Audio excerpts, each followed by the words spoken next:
Welcome to the Sid City Social Club for Tuesday, April 27th. We're glad you're here. I'm Mel with SidCity.net, and this is Sid live from Australia. And we'll throw it over to Sid down under. Well, thank you very much. Well, I arrived 2 hours ago, I would say. I probably got off the bus, special bus that, so I started traveling on Sunday, US time. So it was quite an adventure. So I got all my visas and all that stuff together. And then we were told, right, you have to go to your room. A military guy took us to our room, dropped us off in our room. We have no key. We may not leave the room for 2 weeks at all under any circumstances. We can't even go out into the hallway. We're allowed to open the door to pick up food. They're going to deliver food 3 times a day, but we don't know what it is. So they deliver food like a hospital. There's a couple of little bowls of water. So I have no San Pellegrino. I managed to set up my Xbox. So that's done to the hotel internet, which is actually really tricky because you've got to put your MAC address in because it doesn't recognize an Xbox. No hotels do. Got my little Xbox. Ooh, waiting to go. There he is. And now I'm ready to talk to lots of people. But I have been away for quite a while. So if I'm a little delirious, just wait with me. Hold on. Just go, well, let's give him time to get his sea legs back. It's another chaotic Tuesday. It's just another chaotic Tuesday. It's Wednesday. All right. And on that note, let's wish somebody a happy birthday. Jessica is with us. What? Jessica! Get everybody to say happy birthday from all over the world. Here's one from Australia. There's a bunch more from Australia, I'm sure, too. Happy birthday! Happy birthday! Cumpleaños!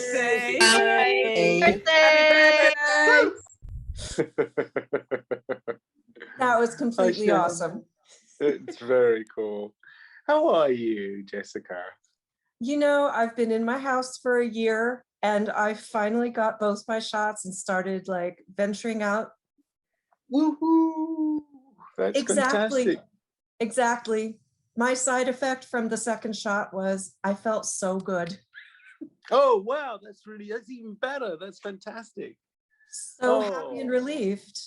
Yeah, that's really great news. Good. Yeah. And what do you plan to do with it? Nothing really. You're going to stay the same, aren't you?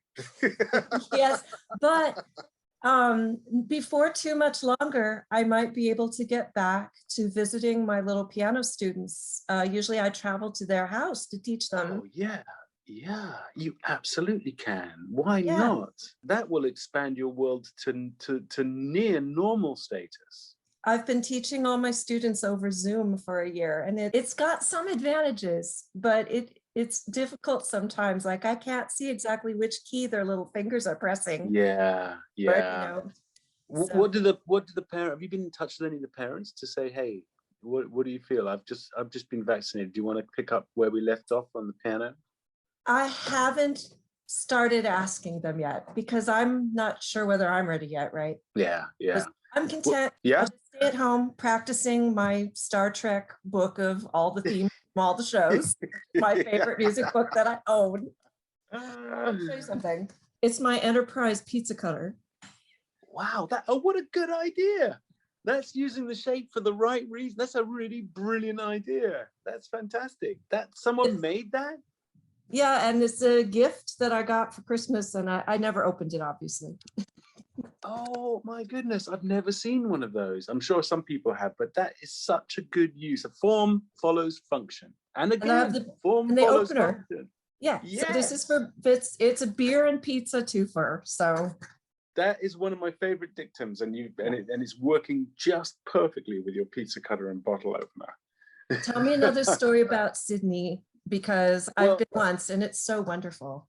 I have been once too. What is great is life is just absolutely A1 normal out there, A1 back to normal. Everybody's just getting on with their stuff, you know. I mean, I'm sure Shannon would say it's just not, then it's not, nothing weird is going on. I don't know if Randy's on today, because I know that Randy's doing, you know, they're doing their cabaret and whatnot. So it must be kind of, we'll fill you in as time goes by, you know. I'll definitely fill you in. But right now, it's encouraging to see what it can look like over the other side of the mountain. But I've got a feeling we have to pull together on this. Yes, yes, that would be nice. More of a like Star Trek style cooperative. Yeah, like a Federation style thing where everybody goes, yeah, I see the logic. I will self-sacrifice for the sake of everybody. You know. And we might actually turn a corner, but I don't think that's going to happen. But only because I'm looking at Brazil and I'm seeing poor India, who have just gone absolutely nuts. I don't know if you've been seeing the news.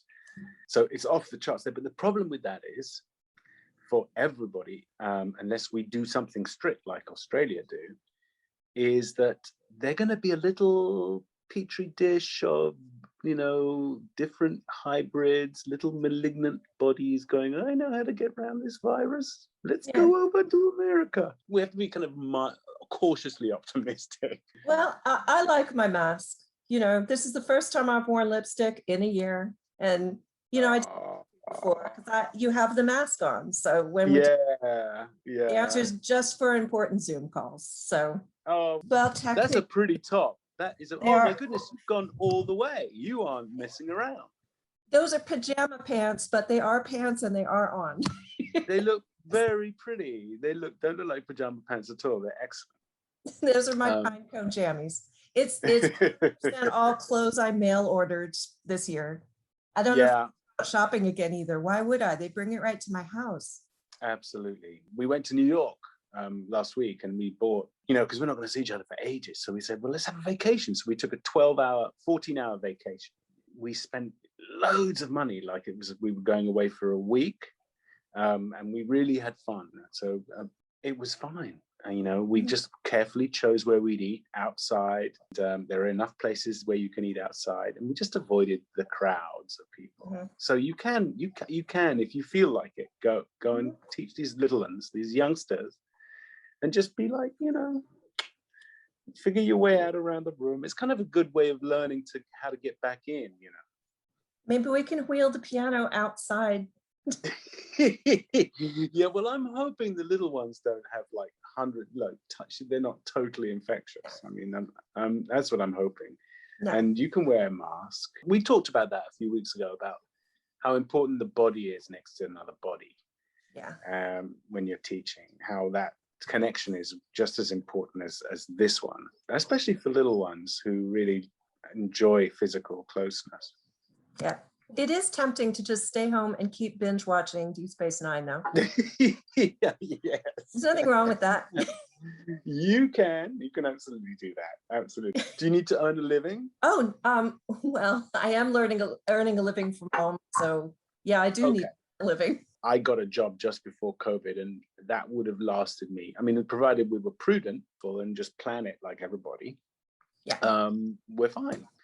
And so we got through COVID, but I just went, if I'm having trouble getting through COVID, who the hell else is having trouble getting through COVID? So we were talking about money sometimes. It's one of those taboo subjects I just thought was good to get into at one point. I've been lucky enough to be able to earn a pretty good living from home for the whole time. So I realize I'm one of the most lucky ones. I'm really glad, Jessica. Yeah, you are. Thank you. I love that. Yeah. So you're there for your new show that you're going to be making. Yeah, we're here for duration. I'm kind of excited because it's great to be in another continent. It's great to be in the Antipodes.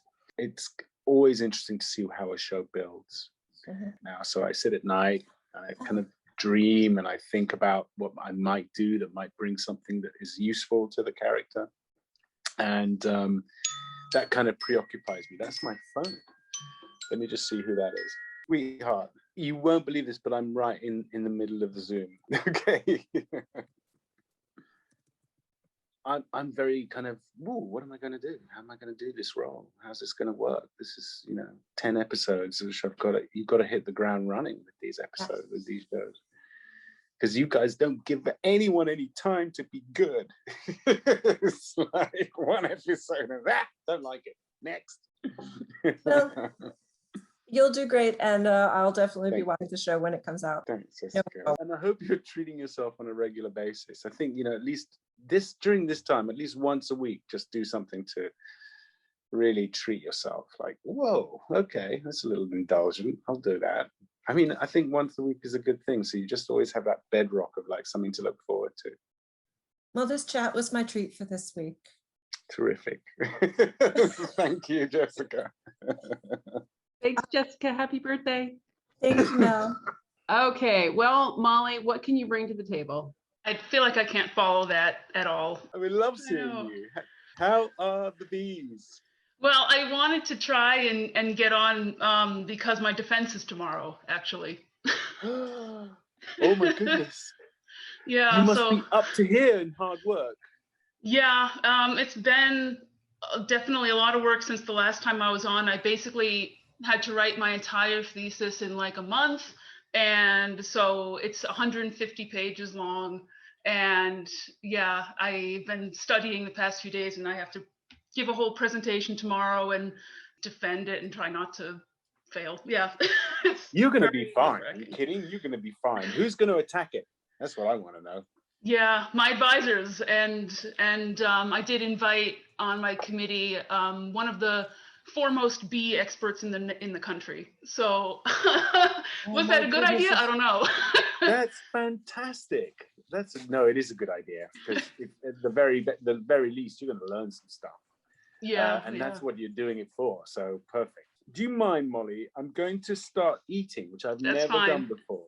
But I've got this hot food, and I realize I have absolutely no way of heating it up if I don't actually start eating it. I don't need to have the wine. Way too early to have wine. But Molly, tell us now. Yeah. I want to know what are you going to?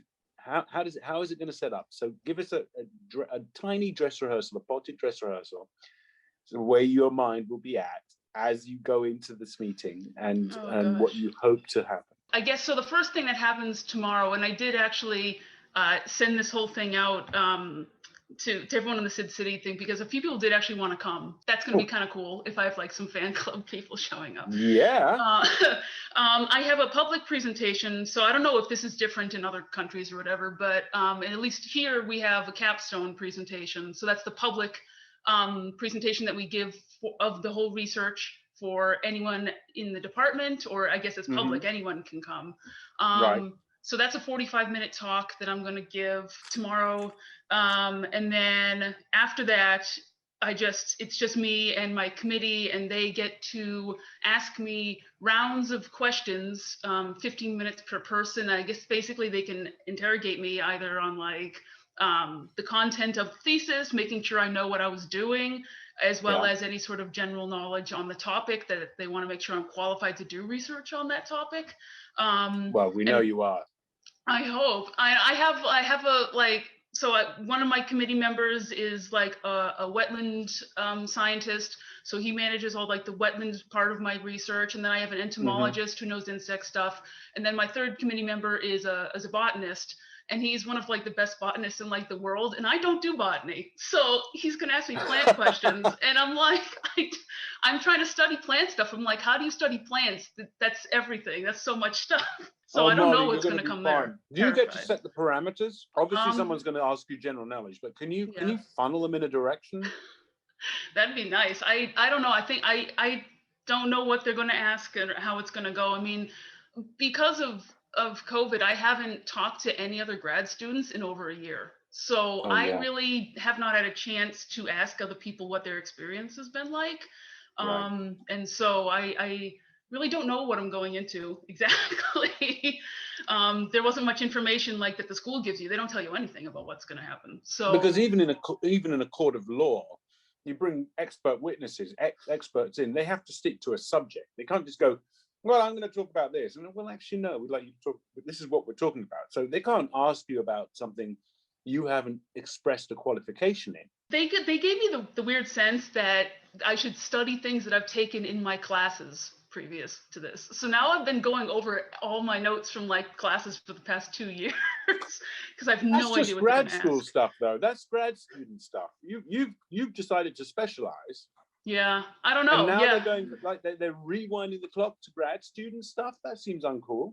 They should enter your speciality, because obviously, yes, you proved before you've got it. You know, you've You've proved you're good at the general.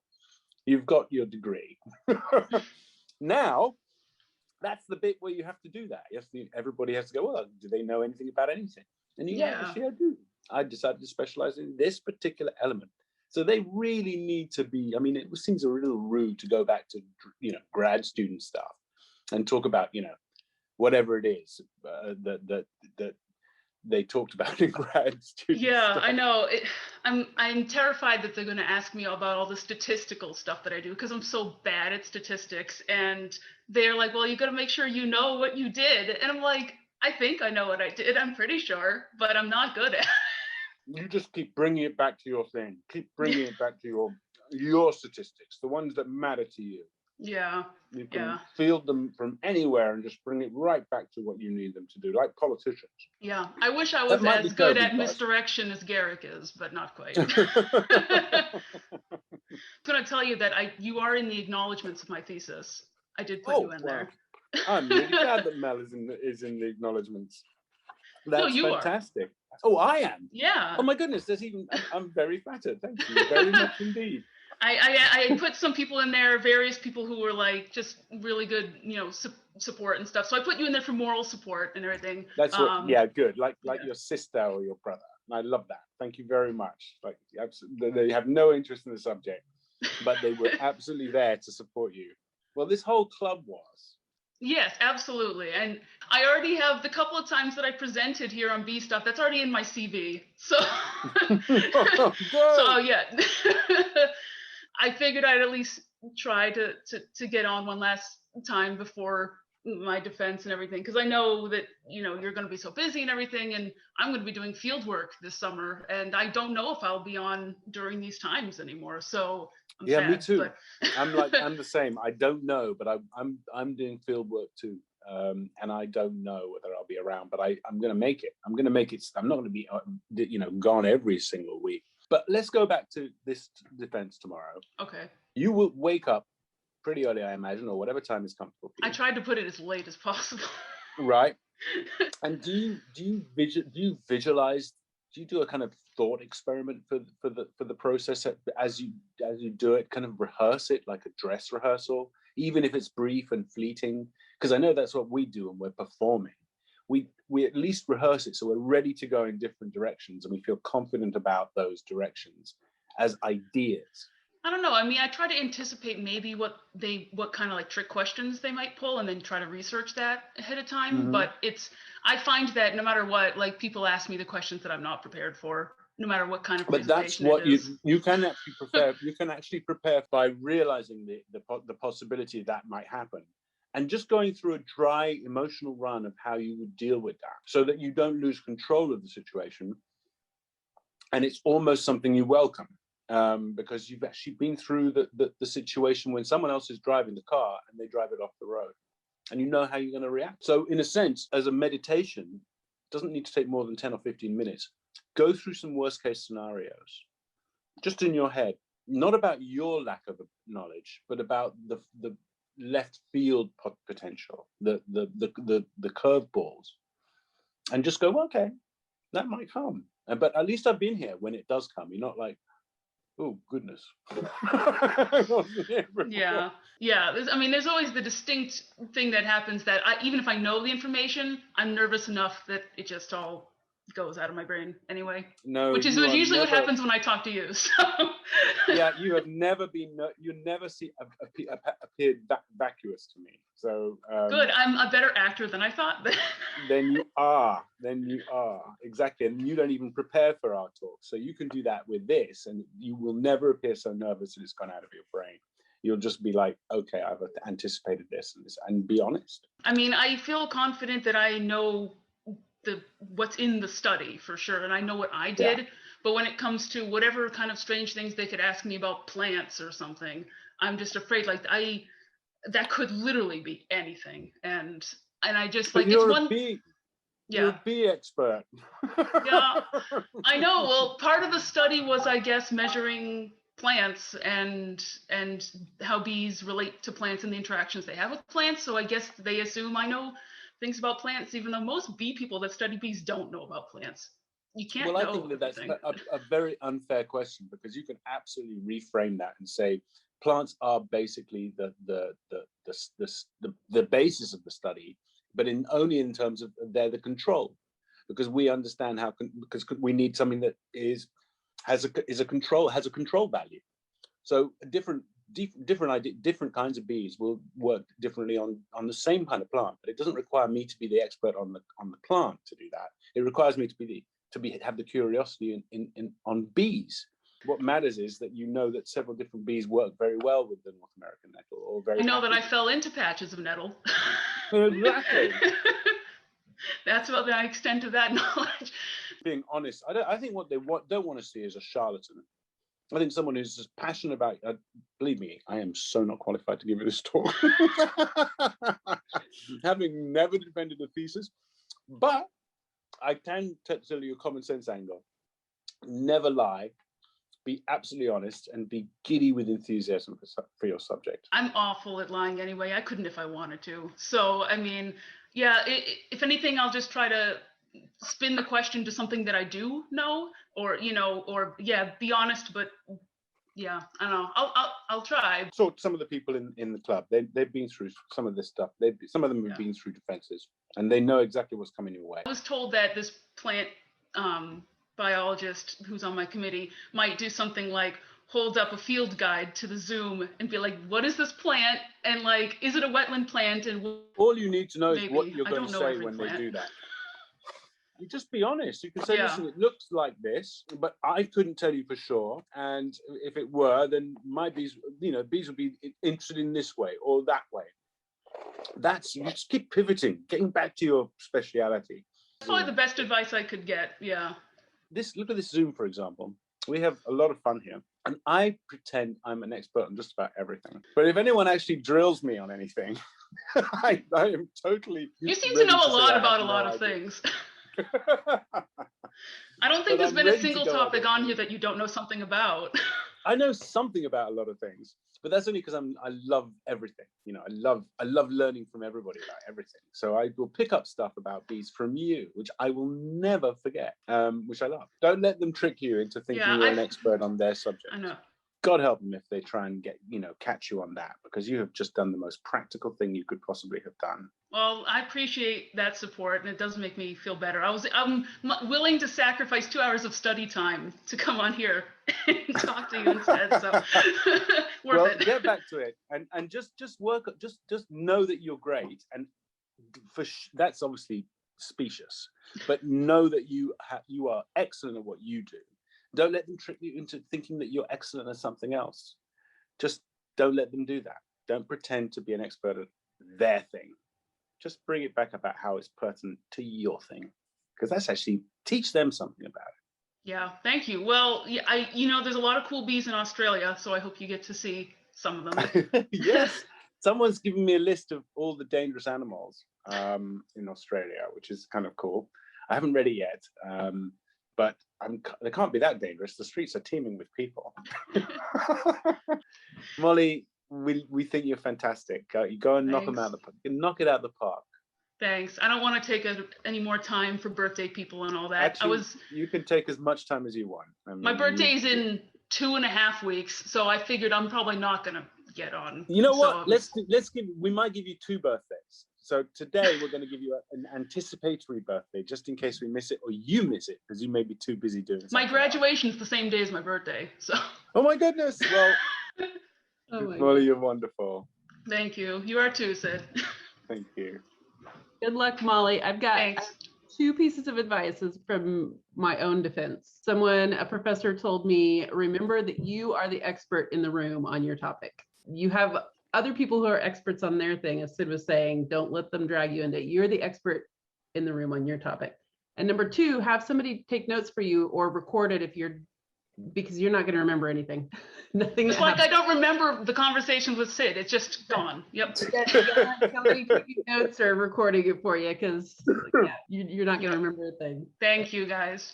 We know you got this. Thanks. Yeah, you got this. Okay, we're going to go and talk to Deborah next. Hello. Hi. Hi, Deborah. Hi. How are you? I've been waiting so long for this moment. I'm so nervous. I am so sorry you've had to wait around for this. Oh no, moment. it's fine. It's fun, like getting to know other people and getting to learn about other people and what they do. So it was such just a groovy bunch of people. I mean, it's such a fantastic, fine group of people, isn't it?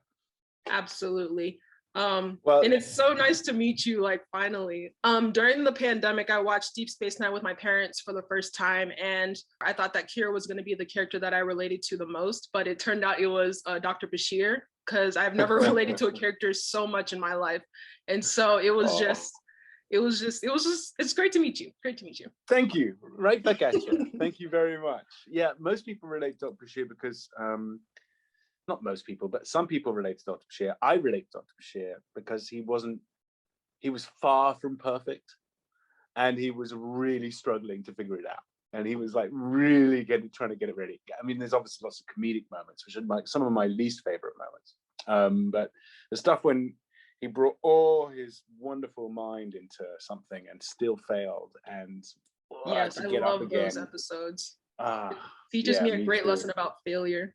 I relate to him because I mean, I call myself a third culture kid, which is I was born in the United States, but I'm first generation Haitian American, and so I feel like there's a lot of similarities there. You know, with we don't know much about Julian's family, but we do know that, you know, his mother is not, she's from a different country and things like that, and so it just I totally related to that. Totally related to the expectations that are put on third culture kids, and yeah, I just really related to all of that. So yeah. Well, the good thing is you're bicultural. You can speak several cultures. That is very, very true. You know, you can slide in there with all sorts of different people, and they just think you're one of them. And that's kind of very cool. I mean, that obviously got to be balanced against the downside that a ton of people will never accept you as one of them, whatever you try to do. I'm either too Haitian for Americans or too American for Haitians, and it's Tell me about it. I've been saying that myself. I'm either too white for black people, or too black for white people, or too English for Sudanese people, or too Sudanese for English Sudanese for English people. This quasi area of we're in a kind of fog of where are we going to settle? But the good thing is we don't have to be in anyone's gang, man. You know, we don't have to be part of their identity. We've got the people like us, and a lot of the multiracial people in the world are just they're their own thing. What are you up to? What's going on in your world? I'm a filmmaker living in Austin, Texas. Wow. I've been working on a short film for a while now. It got pushed back because of COVID, but we're getting ready to film next month, actually. And so I'm really excited. I wrote it and directed it. Congratulations, Deborah. Fantastic. Yeah, thank and you. you're going to get up and running? You're in the pre-production period? Yes. Yeah, we got our locations nailed down. We have to recast a few actors because a few of them had to drop out because of the pandemic, of course. But and scheduling just does that. Yeah, and we recently received a grant from the Austin Film Society, so I'm very excited about that. You must be really good at it. You must be, there's someone who's seen something in this and gone, this person deserves some investment from us. Yeah, That's I mean, awesome. When I was a kid, my dad told me, you know, ever since you were a kid, like you've been making cameras out of little tissue boxes and pretending that you were filming around the house and all of that stuff. So I guess it's in my blood. What's your favorite element of the process? What because I mean you know this way better than I do, but you make 3 movies. When you make any movie, you write it, you direct it, and then you edit it. And they're kind of they shift. They like because you're never quite sure what kind of actors you're going to get and how they're going to respond to you, and it doesn't quite come out that way. And they're like blue, and you expected purple. Then the whole edit doesn't quite work the same way you did because it could be something dumb like you forgot some coverage you should have. But then that could be an sublime mistake because without that coverage, suddenly you have to do the whole scene on that person's angle, and you're like, oh, that really worked. But the movie changes around. What excites you most about the whole process? Honestly, the writing part, because I'm a writer at heart. I always have been since I was a kid. So I love, I can think of different elements of a story and not know that they're all interconnected until much later. And then I'm like, oh, so this fits together with this. And oh, now I can do that. Okay, so this is a whole story, you know? So it's that's my favorite part. And then just sitting down and just writing it all out, no matter how many drafts it takes. And do you get help with the drafts? Do you get development help with kind of like-minded people who like bully you and squidge it around and go, well, let's figure this out? I used to. I'm still looking for like a group of people so that I can, you know, workshop my writing with and, you know, get some honest feedback. So that's something I'm working on. But for the most part, I'm pretty good at going back and seeing what needs to be fixed and what needs what needs to change and what works and what doesn't. Do you have an interest in a postgraduate film school kind of thing, or do you want to just hop straight into the business? You've already been to film school, and now you want to get into the business. You're gonna just start making films. I'm 27. I graduated undergrad in 2016, and I went to film school for that. I'm actually thinking about applying to go to grad school. I've got some teachers that are mentors, and so hopefully they write me some good recommendations. But right now I'm just, you know, working a day job so I can, you know, save enough money to go and then hopefully get to go to grad school. You have just written your own recommendation by me, and now you're about to make it, by the way. Yeah, hopefully. There's no better recommendation in a short movie. You're just writing it yourself. You've just done that. I hope you get it done quickly, not quickly, but I hope you get it done and we're all still around. I think we will be, because we're a really great group of like closed market research. You know, you can like show us and people will be really honest, and there'll be people from different backgrounds, so they'd be like totally not understand what element of it, but it's really interesting. We're such a diverse group here that please, if you feel like it, I invite you to come and show it to us when you're absolutely good and ready. But absolutely. Please do. I mean, everyone will be pretty excited to see it, especially because with the collaborative element of helping you construct something useful. Good, we've set that up. If you're welcome, you have an invitation. You're welcome if you feel like it. You have an invitation to come and show it to us, but you obviously definitely. show it to other people. But what's the general tone of this particular piece, or would you rather not say and talk about it? I would love to talk about it. Yeah, do. Definitely. It's based off of my personal experience, my personal story with mental illness, because I also, you know, I'm also neurodivergent. I suffer from depression. I've had a few attempts as well, which I actually made a short film about those experiences as well. It's about the emotion of anger and how Black women are often told to suppress that anger, or they're seen as, you know, they're demonized for expressing that anger outwardly. Yeah, and I wanted to. How often have you heard black women referred to as fierce? This is such a stereotypical, you know. If I had $1 for every time I was told that I was fierce, sassy, too angry, or too intimidating, oh my goodness, I would have enough to pay for grad school, actually. Yes, but I hear you. That's what the movie's about. It's about how a woman processes anger, and it's kind of like my journey of how I process anger in my own life, and how I've, you know, suppressed it, and how I want to stop doing that, how I want to stop making that a habit, and, you know, actually, you know, express myself without judgment, basically. That's really, really, you know, I used to suppress my feelings, my emotions in the early days, mainly because I was really violent. I mean, I wasn't violent physically, but I would destroy people, you know, when you fight to end it. Mm-hmm. And that was really, really uncool. And this, I'm talking about my early 20s, my first experiments in love and intimacy and letting people get close outside of my nuclear family.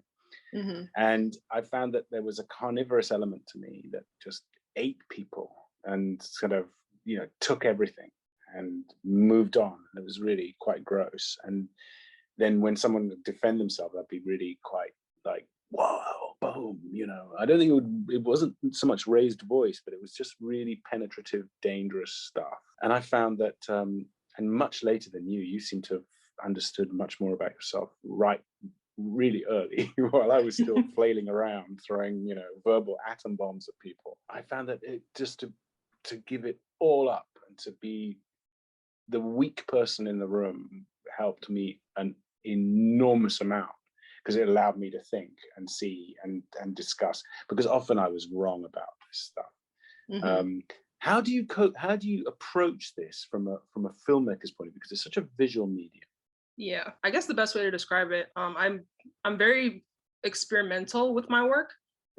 So for this particular short film, I'm relying on tableaus and visuals, and there's going to be a very climactic scene where the main character, she crashes a party, so it's going to be very very stylized and very high energy.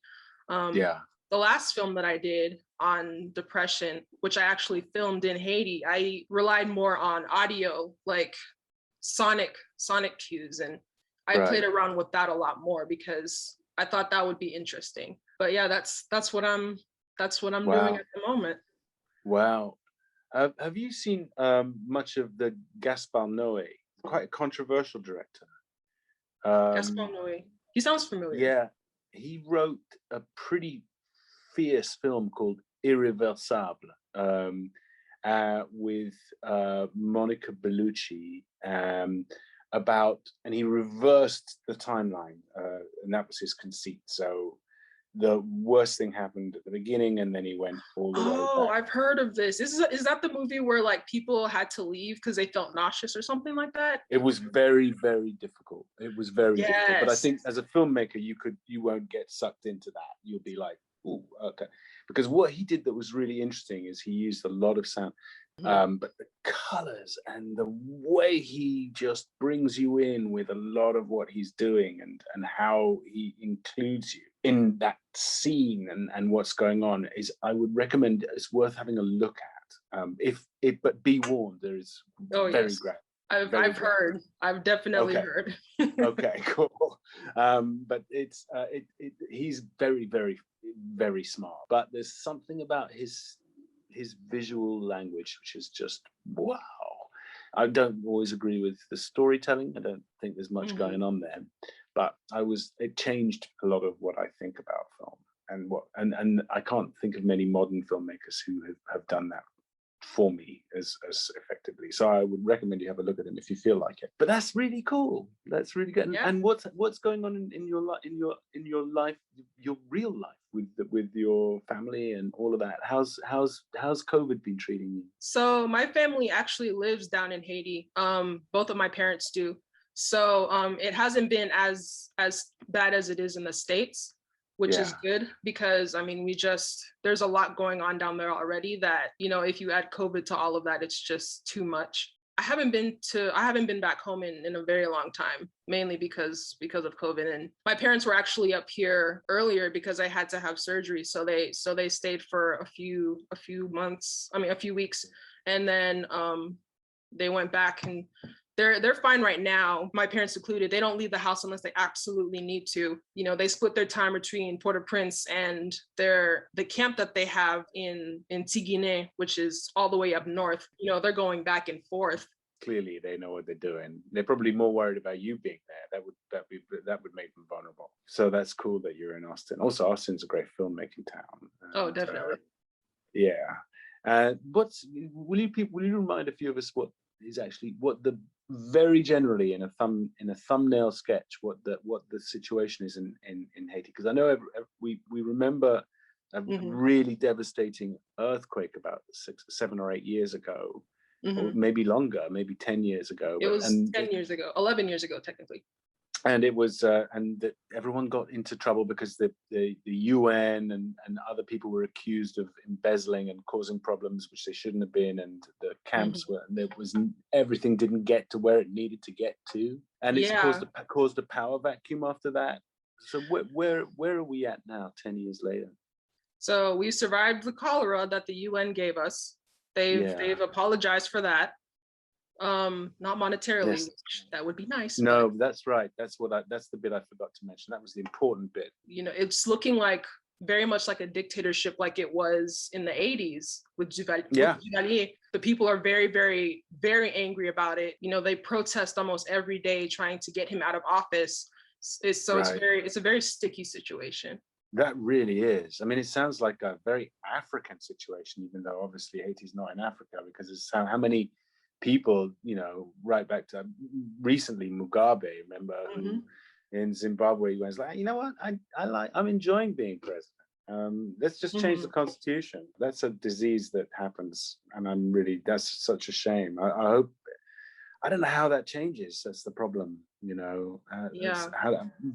People like you help it change. You know, making films. Yeah, that's probably more valuable than anything, because then you don't end up with blood on the streets, but you do make people think. Exactly.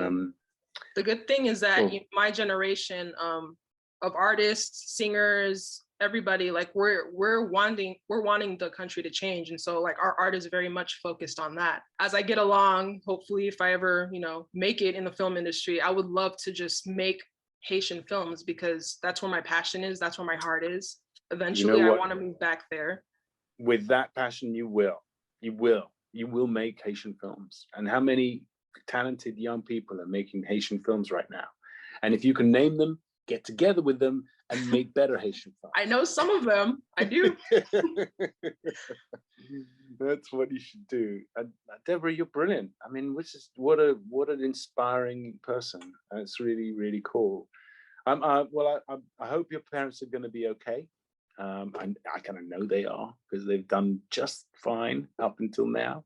Yeah. They've even negotiated the toughest years in Haiti's history, pretty much, with the earthquake and the cholera and the COVID and now whatever's going on, the financial destruction, the inflation off the charts. I typically say that being a millennial, millennials have gone through a lot, including like 9/11, things like that. But I feel like Haitian millennials have gone through even more, because on top of that, we've been through all of 2004 was just political unrest. I remember being in school in Haiti for that. And it was just, we had to cancel school every other day because we were afraid that people would be out on the streets with guns. And then like on top of that, the earthquake, which happened the year before I graduated high school. And, Haitian millennials have had it rough, basically. You are just so poised to be one of the poets of the age, Deborah. I hope so. You are eminently qualified. I hope so. Eminently qualified. Bring it on. And I want to say, I will write a part for you one day, because I do want to work with you one day. Like, it's gonna happen. I would be honored if you did. Thank you so much. You're very welcome. Thank you, Deborah. Check the chat. You've got a lot of fans in there. Thank you. Oh, and I'm fundraising for my film, by the way. So I can, if I can share a link or anything. Yeah, I was about to say, share some links. Awesome, I will. Thank you. Thank you. All right, we're gonna wrap it up and maybe let you get some sleep. I don't know what I'm gonna do. It's 1 o'clock. It's 1 o'clock. Yeah. I've eaten lunch, but the berries look nice. Yeah. Got lots of berries. They're going in the fridge for tomorrow and later. Maybe they give me 3 punnets of berries every day. I've got strawberries, blueberries, and raspberries. Look at them all. And clotted cream or something. You got a note too. And a note. Who's that from? To Mr. Siddig. A most warm and heartfelt welcome. Would there be anything we can do to make your stay more comfortable? Please feel free to let us know. Yes, I would like to go outside. Humble request. This place is surrounded by military personnel. Yeah. I'm not leaving. No, there's no way you're getting in or out of this place. It's like Fort Knox. Yeah, I don't know what you could be doing with your time, Sid. I've got no idea what might possibly occupy your time. What I'm going to do is call my wife right now. Yeah, do that first. It's the middle of the night, so I haven't talked to her. Love you and leave you guys. Lots of love, mate. I will see you a bit later. See you later. Okay, we're going to wrap it up, and we'll see y'all next time. Have a great day or evening or whatever it is where you're at. Hi, everybody. Good luck, Molly. Thank you, everybody. Good luck, Molly.